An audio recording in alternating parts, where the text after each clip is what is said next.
So say if you were losing money, if your bank account was like decreasing in money, and then all of a sudden you started making money, you probably would want to know why that is, right? And same thing, if you're making money and then all of a sudden you're not making money, again, you would want to know why that is. So that is why those points are usually tend to be important as far as pre-calculus goes. Later on in calculus, just have to look up here, look up where the high parts, where the slope changes from positive to negative, those are maxima. When the slope changes from negative to positive, those are minima. So if anyone wants to blur it out. There's a maxima at negative 3 pi over 2. Mm-hmm. Where else? Pi over 2. And pi over 2. What about minima? There's one at negative pi over 2 and one at 3 pi over 2. Mm-hmm. And later on throughout the year, we're actually going to study these graphs more in detail. But again, you should be able to look at this graph and tell me if it has maxima or minima. Even though you don't know how to graph, not even or odd, you just say the function is neither even nor odd. That's all you would say. Does that make sense? No. Yes. Okay. Does anybody need more time to write? And we are going to do some examples of this because this is probably like the most complicated. I want to answer more questions. I want to look cool. Oh, but before we do that, let me show you guys what these look like. So it's almost like, I don't know if you guys remember when you were in like kindergarten and you like folded those papers in half, but you like put a bunch of paint or something on one side, and you kind of smushed it together, and then when you open it back up, it looked kind of the same on both sides.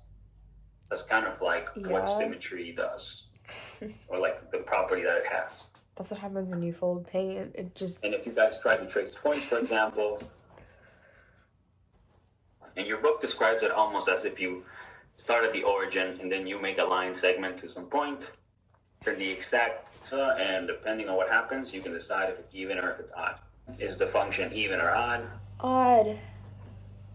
Oh. Someone? Odd. Thank you, Raleigh. Yep. So it's an odd function.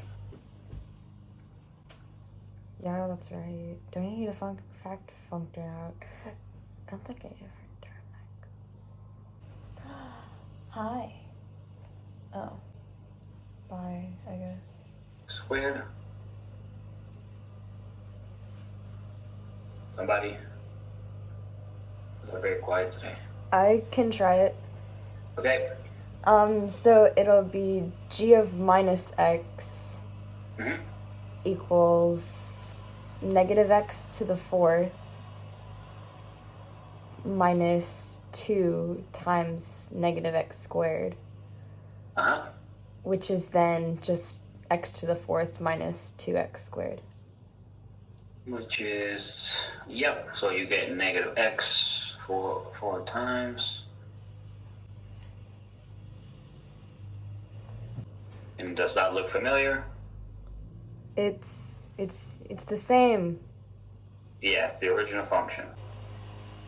And does anybody want to try the last one? I've done like 4 things today. Somebody else go. Nobody wants to try the last one. Oh, I never did the last one. Oops. And does this look like this function? No. No. Does it look like this function with a minus sign in front? No. Yeah. No. It does? No.